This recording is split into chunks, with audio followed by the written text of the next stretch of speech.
Okay, welcome to our PracticePower Academy webcast number 20. It is the 9th of November, and well, we're not going to get into too much today, but it's been an interesting 12 to 18 hours for most of us here in the United States. So a couple things real quick. Number one, I want to go over why we do these webcasts. I want to talk to you a little bit more about our business planning event webcast coming up. And then obviously we're going to hit the topic for today, and I'll explain why the topic in a moment is how to run great reviews. So the reason why I take an hour out of my week to do these is, number one, I always want to add value to our Practice Power Academy family.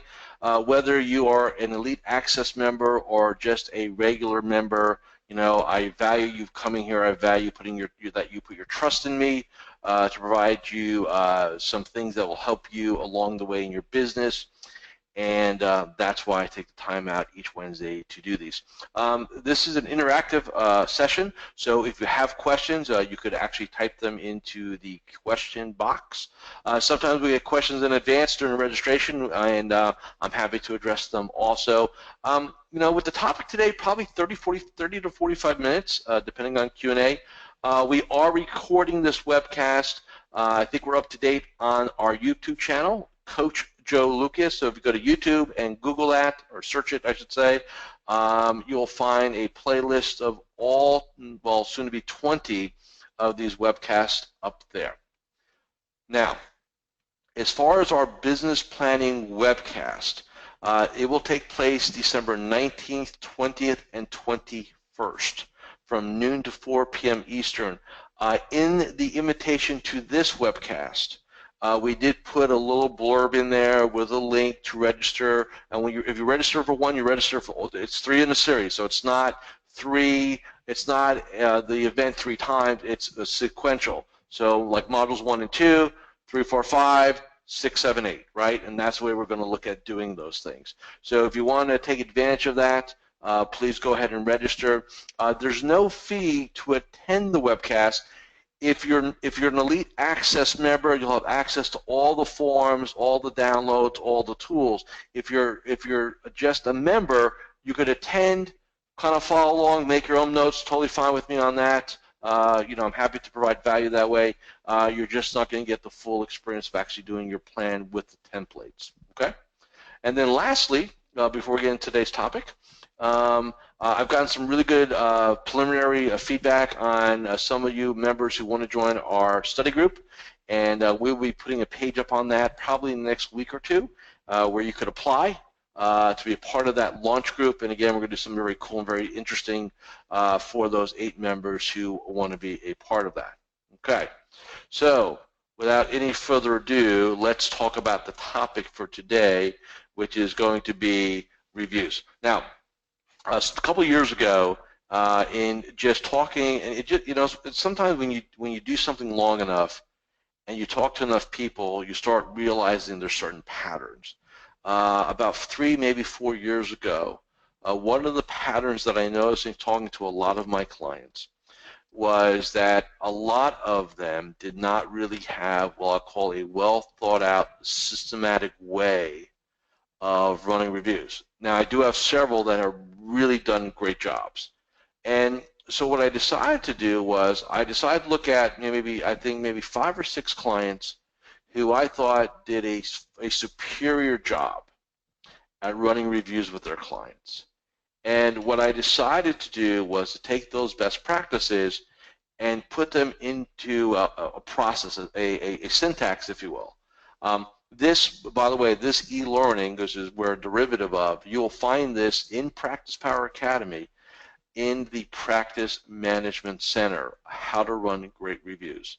So what I want to do is just kind of put it on the table in a little bit more of a bullet format this afternoon, so that as you start to do your year-end reviews, get ready to go forward, I want you to just not kind of make it up as you go along, which a lot of advisors do, but I want you to really be clear on what you want to accomplish when you're sitting with your clients and really provide them value, provide them an opportunity for feedback, and then also provide you an opportunity to make it more of a business development type scenario. Okay, so let's go forward. So a couple things. Number one, and let me just kind of see if I can work with the mouse here on this the way I need to. Perfect. Okay, so a couple things. Let's talk about mistakes. Let's talk about not best practices. Okay, so number one, not having a schedule or standard. So in previous webcasts, I've talked about our model, right? 12-2, 6-1-4-1. 12 meaning a monthly touch base call, 2 being semi-annual review, right? So 12-2, 6-1 every other month touch base call, 1 annual review, 4-1 quarterly call, annual review. So A, B, C, gold, silver, platinum, however you want to slice or dice it, right? So bottom line is you've got to figure out what your slotting is going to be, what your schedule is going to be, how you want to go ahead and approach it. So you got to understand that. And then to me, it's like a dentist, and probably the best metaphor that I have. Client leaves, walks out your door today. Before they leave, they either sit with you or they sit with your assistant and say, look, we're due to meet again in 6 months. Let's pencil it in the calendar now. Hey, we're due to meet in 12 months. Let's pencil that in the calendar now.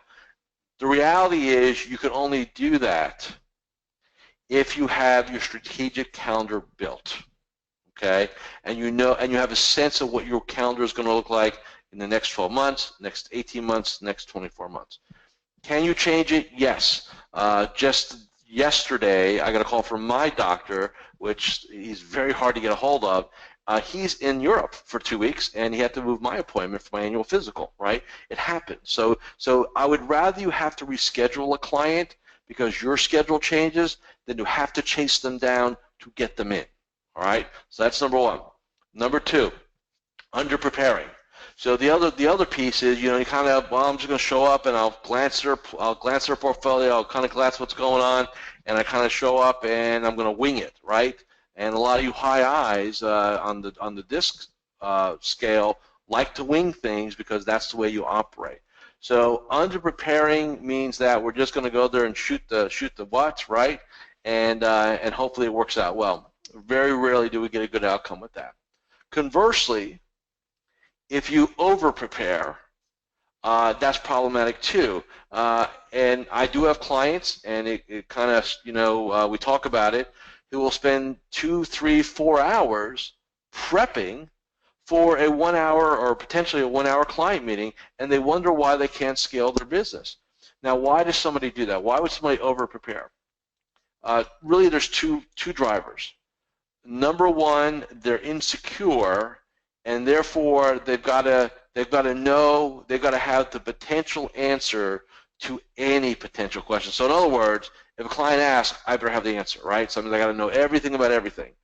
Number two, they're detailed engineer-like, and they just like doing that kind of stuff. The problem with it is that it tends to be overkill in 8 to 9 out of 10 times, and you end up with a situation where you're working really hard and you wonder why you can't grow their business. Okay, so that's the next issue. Following that, assumptions. Assumptions again, will cost you a lot of money in this industry, in this business. Assumptions mean that you think you know what the client's current needs and wants are. So in other words, it looks like this. I've had this client for 20 years.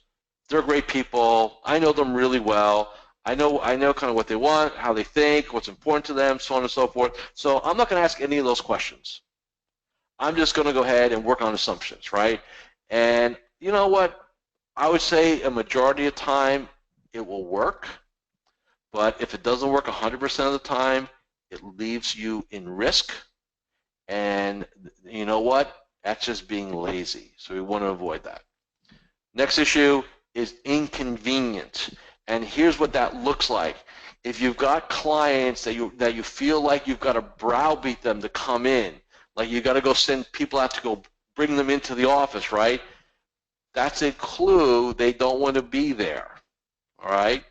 So, you need to look at it from that perspective is, are we making it too inconvenient for our client for the review? And you got to remember, in our society, one of the most highly valued offerings of any organization is convenience, right? I mean, think about it. In this country, we're spoiled. We don't have to get out of our car to do our banking, to get food, right? To get coffee. I mean, think about it. I mean, we try to be as lazy as possible as a society. So inconvenience is a problem. You need to make it convenient, and we'll talk about that down the road.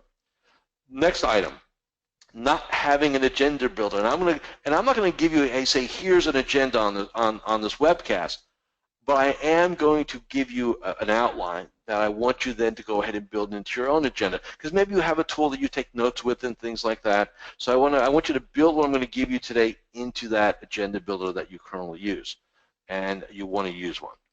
Next item is what I call being portfolio-centric and not people-centric. So again, a lot of you advisors who run money, who are very technically oriented, sometimes there's a tendency to go way deep into the pie charts, into the performance metrics, and you lose the client. And the problem that I have with it, from my experience, is if this is the whole client experience, you're only playing in this one corner, which is their portfolio, their plan, their issues, their fears, their concerns. You're only playing in a very narrow band there. And if you do portfolio-centric reviews like that, guess what you tend to attract? Portfolio-centric clients, which are, number one, it's all about return, and then number two, it's all about fees versus that return. Not a game that most of you want to play, so keep that in mind. Next item, which I know this is going to sound scary, not wanting to talk to your clients. I've run across people in this industry, more than I care to want to admit, who, if it was all about the markets and their portfolio, they'd be happy campers. It's the people that really, kind of stress them out. And I've run across people that, are not people, and so if they can avoid a touch-base call, they do. If they can avoid a human interaction, they do.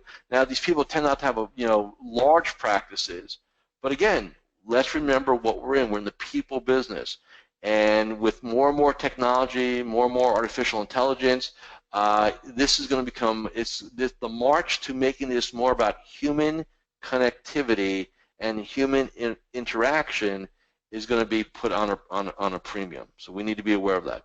Then the last thing is, this is not a presentation.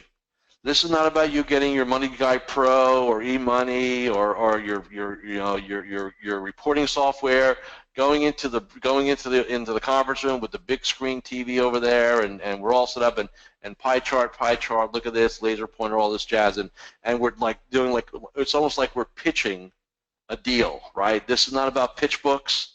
This is not about road shows. This is not about presentations. This is about a process of eliciting information and giving information. Two-way dialogue, not just chit-chatting. Okay, so those are some of the challenges. Now, let's talk what we call global best practices, and then let's talk agenda. Right, two more things. All right, so best practices. As I said to you, determine what's the appropriate review schedule should be. I kind of outlined it earlier: 12-2, 6-1, 4-1. Ideally for yourselves, you want to figure out where my review slots are. So let's say, for example, you sit there and say, okay, I want to do 3 reviews a day, and I want to do that. I want to do, let's say, 9 reviews a week. 9 reviews a week. And I'm just giving you an example. You can do anything you want. So what some of my clients will do is they'll take Monday, and Monday will be prep day. Dot the I's, cross the T's. We get everything done that we need to get done, so we're ready to go. And then Tuesday, Wednesday, Thursday is when we slot our reviews, and then Friday is sort of a flex cleanup day. So Tuesday, Wednesday, Thursday, I don't like having, if I can avoid it, I don't like my clients having reviews first thing in the morning. My world, hey, 10:30, first review, maybe 11 o'clock. You go like 11, maybe you go 2 o'clock, and then maybe 3:30 or 11, 1, and 3:30. You shouldn't only need, typical review, maybe 60 minutes. If you want to take a 90-minute block out, that's fine. We'll talk a little bit more about that in a moment. But again, I want you to figure out how many reviews, how many slots, get organized. So important. Next, Always use a written agenda and have the client complete it prior to meeting. Not all my clients do this, but if I can get you to do this, it's a huge opportunity. When I meet with my coaching clients, my system will send them a reminder and an online form and agenda builder, right? Now, some of you know this all too well. I don't get them all back, but I give my clients the opportunity to set an agenda with me in advance. What you don't want to do as an advisor is have a client come in and you've got a surprise, right? You think you're going to go talk about their results, updating their financial planning. Maybe you've got something to talk about on their estate plan. That's what you want to talk about. And then all of a sudden they come in and they want to talk about fees. Or they come in and they want to talk about, hey, I think the country's going down the toilet. I'm going to go buy 25,000 acres of land in Australia and some gold bars, right? I think you'd like to have a little upfront knowledge that, hey, we're not going to have a normal interaction here, and you don't want to be surprises. You know, that's not what you want. So by giving them the opportunity to have an agenda and to put their items on it, you have an opportunity to be better prepared, not just in terms of information, but also in terms of emotionally ready to drive the agenda. Third item, as far as best practices, this is the big one. And if you've been through our meeting mastery or mastering the art of people, which is in the sales training center in PracticePower Academy, there are basically 3 different types of information processors, okay, or information styles. Number 1, big picture. Number 2, detail. Number 3, blend. And I'll explain them 3 right now. Big picture, which is what I am, by the way. I am a guy who likes summaries. I don't ever want to go to with my advisor, with my attorney, with my CPA. If they start throwing me something that looks about that thick in front of me to go over, I am not going to deal with that real well. I just do not. I want a 3 to 4 page summary. That's what I deal with, right? That's how I operate. I'm definitive. And anybody that works with me, they know that's how I do things, right? So I'm a big picture person, global. The exact opposite are the detail people, right?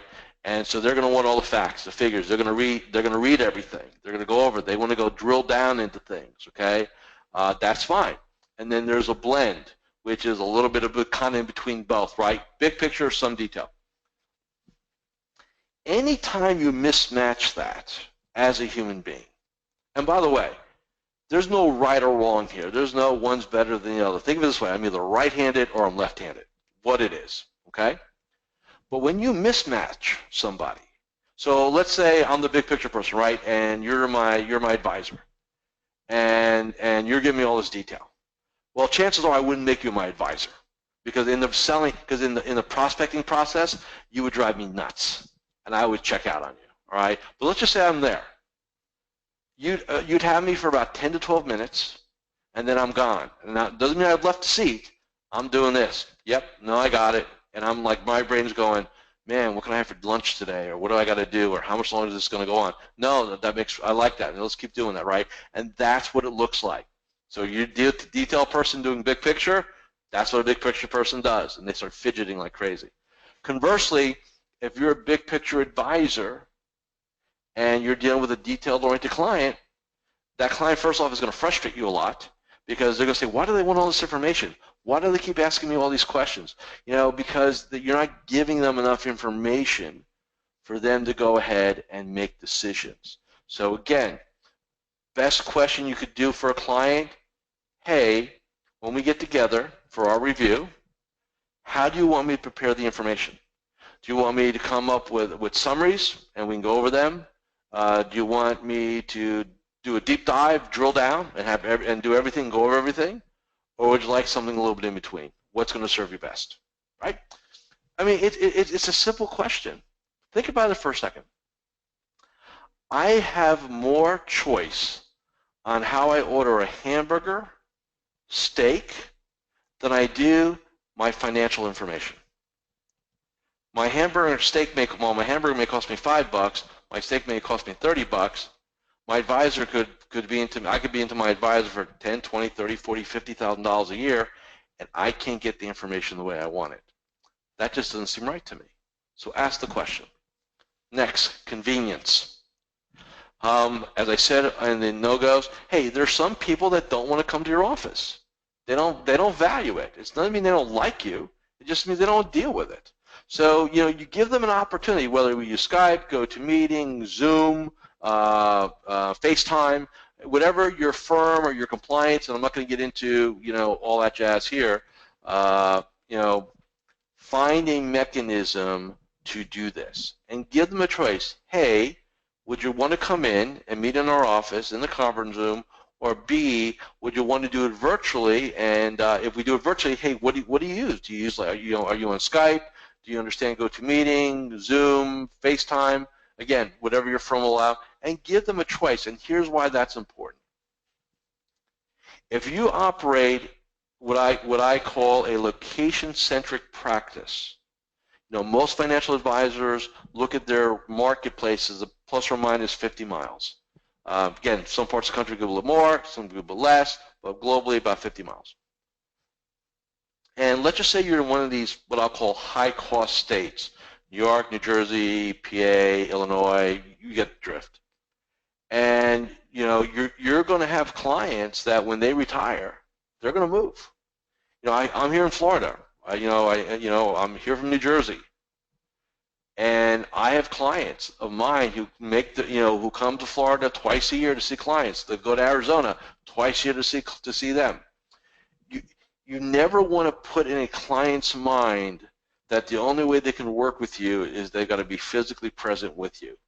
A, that's risky as our society continues to change and move.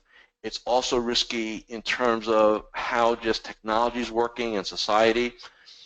When you go more virtual, your 50-mile window now can become the United States of America. Because, again, based on licensing, right? Because now you can get referrals from anywhere. You can work with anybody. It nationalizes your process versus a 50-mile window. So keep that in mind, okay? Next, big one. Never make it about the market. It's about their goals and their financial plan, which underline the premise there. You know what their goals are, and you have a financial plan. Remember, if you make reviews market-centric, I don't know, what's the market going to look like in 30 days, 60 days, 90 days, right? We lose the narrative because we can't control the narrative. Now, I'm not saying you can't have a brief about it, but I know people in this industry that make the whole review about the markets and their portfolio versus the markets. Dangerous game, right? So keep that in mind. Make it about remember I said the picture right here? We want to make it about the entire picture, the entire window, all right? Next, and this is where I'll borrow this from medicine. If you go to your doctor for your review, in medicine, what's a review? It's called a checkup, right, in most cases. If you walked into your doc's office for your annual review and you hadn't seen that doctor in 6 months, well, let's just say a year, let's say his annual physical, right? And doctor opens up, she opens up your chart, right? And reads it all over, said, okay, yep, and okay, yep, you know what, it looked like there's no changes right now, right? So in other words, they don't verify, hey, when's the last time you had this? You have any pain, anything new going on? They take your blood pressure, they take your temperature, right? They probe you, they do all these other things. Why? They're gathering new information, they're reconfirming information, no assumptions. You have to work that way with your clients. I don't care how well you know them, re-verify. And what I mean by that, whether you do it or you have your staff do it, hey, mailing address, cell phone numbers, email addresses, things like that, go over their financial plan, make sure that we're just reconfirming everything.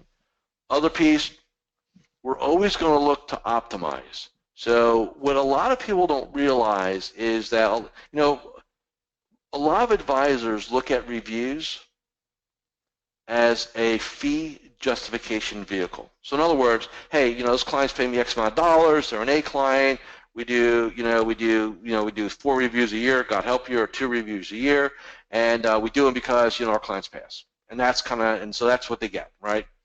That's not what we want to do. The review process is a couple things. It's about adding value.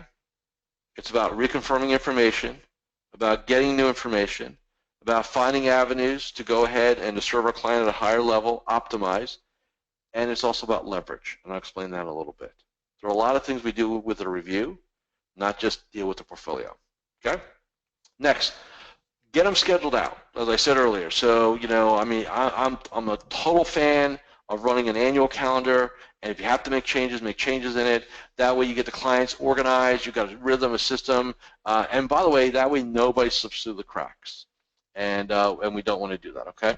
And the last piece on this, and then we'll go to the actual agenda, is it's a great place to show and add value. It, to me, is the most, doing touch-base phone calls, touch-base calls, and reviews is 80% of the client relationship experience, 80%. Don't get caught up into, well, we send these real cute newsletters and we do this and we do that.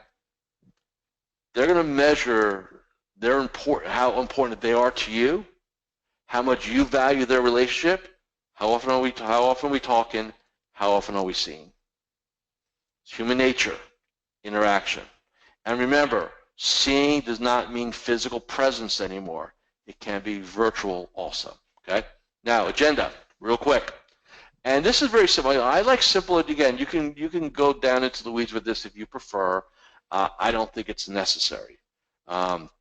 So they're going to. Oh, last thing. I just realized that. So if they're coming to the office, you should know what they like to drink. Again, not in the adult beverage side, of course, but hey, coffee, tea, pop, water, whatever it is. I've got clients. And this is why I don't like meeting. I don't. If you have to do it, I get it.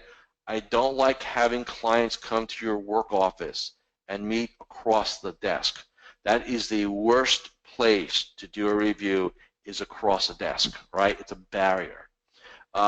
Little round table in there, I'll deal with, right, if I have to. My perfect world is we have a dedicated room with a circular table with a monitor on the wall as big as possible, quite frankly. And this is like a doctor has their exam room.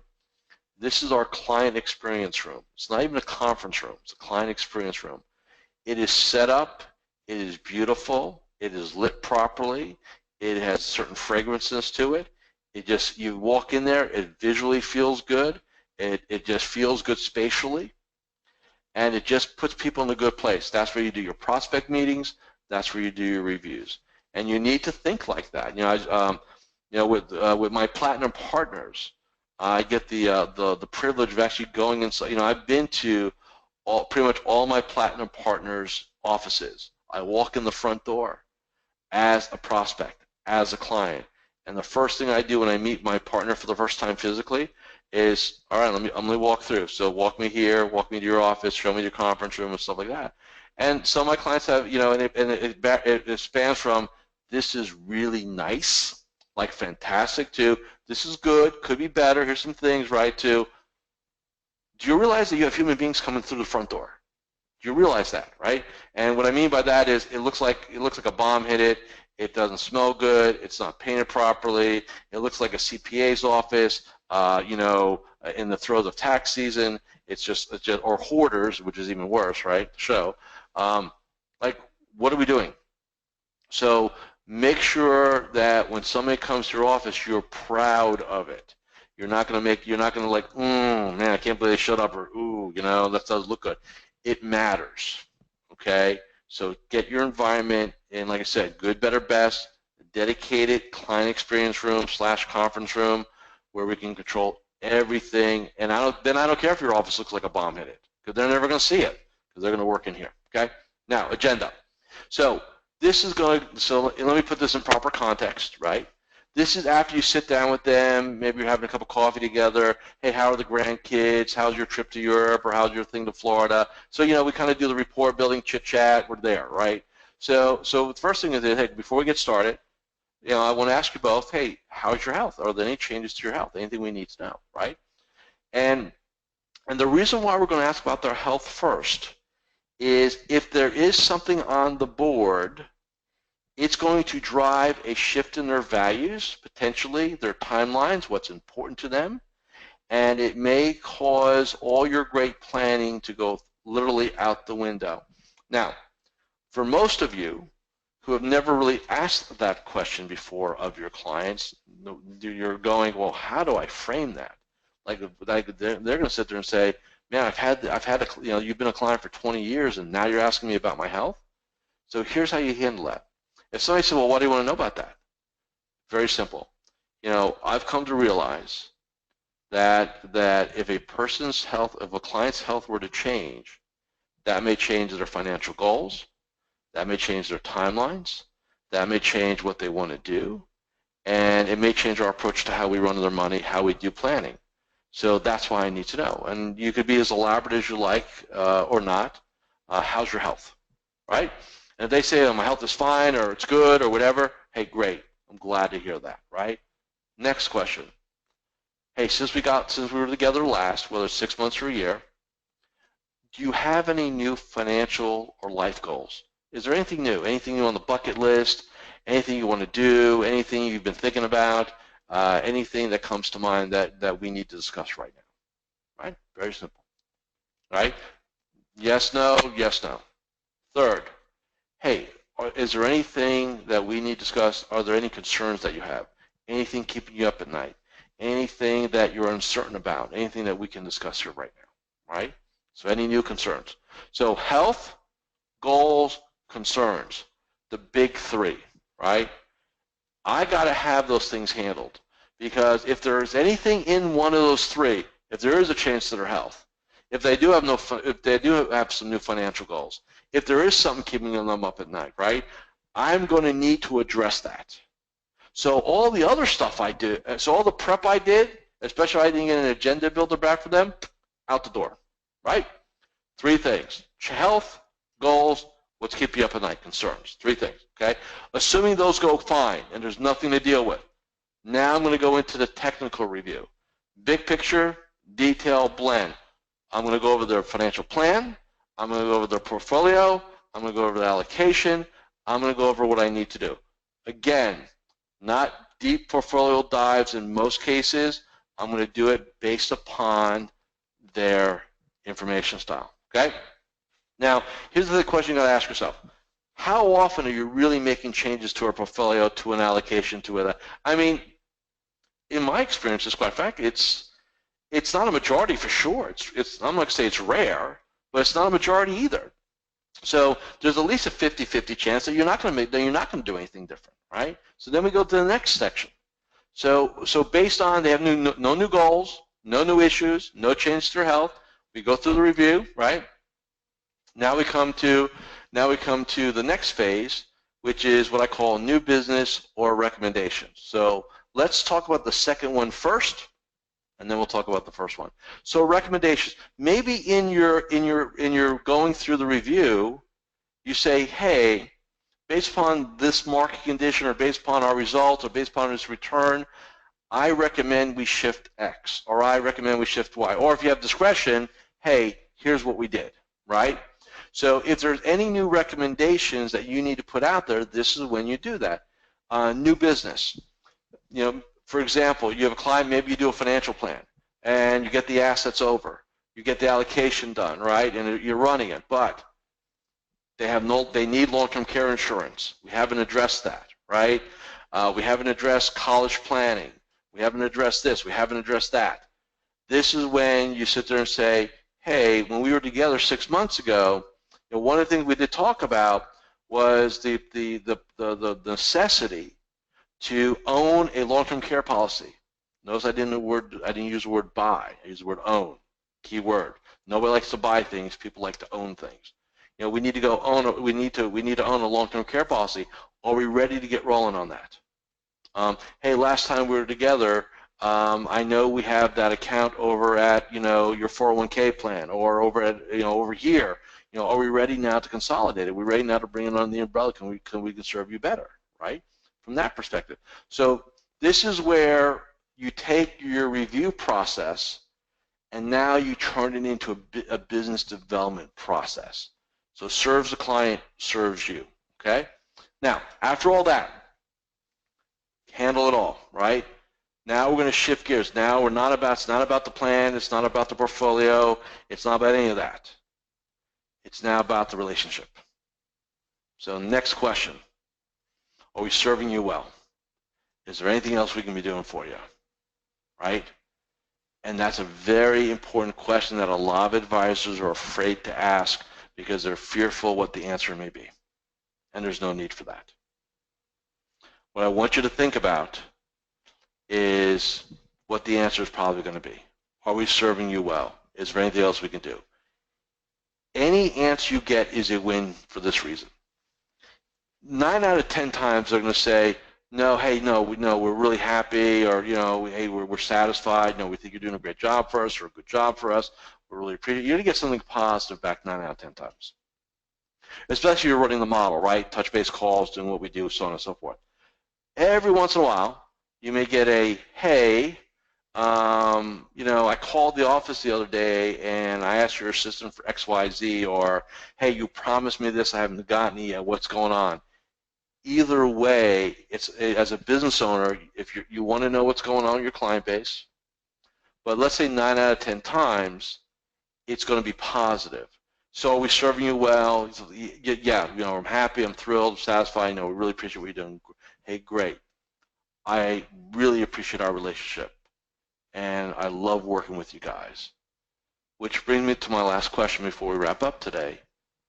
If you ever run across somebody, a friend, a colleague, a neighbor, family member, you run across somebody who you think I could help, that could use my help, what I do, I sure hope you keep me in mind, right?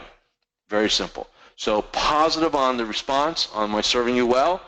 I'm going to pivot last thing into introductions, put it on the table in just that manner, and they're going to say, I'll keep you in mind. Of course, we always try to, or hey, how about, I've got so-and-so, or funny you should mention it, or here, right? Whatever we're going to do. And we already talked about introductions on a previous webcast. After all that's wrapped up, thanks for coming in. Shake hands, hug, whatever you do, right? You either going to walk them out to your assistant and say, hey, before you leave, let's pencil in our next review. Be 6 months, right? We do that, and then away we go. That's the model. Don't overcomplicate it. This is, again, and here's the thing, if you're doing it like live, physically in the office, 60 minutes should be kind of, the actual meeting. You may want to carve out 90 minutes, right? A little chit-chat, a little debrief, so on and so forth. Totally fine with that. If you do them virtually, 30, 45 minutes. I mean, you can definitely be in and out in an hour, unless there's something extraordinary going on, or you happen to have a highly detailed person that you're dealing with. But other than that, I mean, that's just kind of what we do. It's not that complicated. If you were to follow this track, number one, you'd serve your clients at a higher level. Number two, you would definitely feel way more organized, that you're providing even more value. And number three, you'd have an agenda that would both serve them well and also give you an opportunity to promote your business and promote your and to promote referrals and introductions to your client base. Okay, it is 12:40 here Eastern. So if there are any questions, you can type them in the box real quick. If there are not any questions, totally cool with me. I know it's a bit of a unique day here. Some of us were up late last night, watching some news. So if there's a question, great. If there's not, you can start bugging out right now if you'd like. Our next webcast is going to be a week from today, the 16th. Again, you'll get an invitation on that. The replay will be up on PracticePower.net. And basically, again, go out there and tweak your review process. Okay. I'm looking on my board over here. I don't see any questions. So, yeah, let's get out of here. Let's get everybody back to work talking to clients. So, hey, thank you all for being here. Thank you for taking time out of your busy day.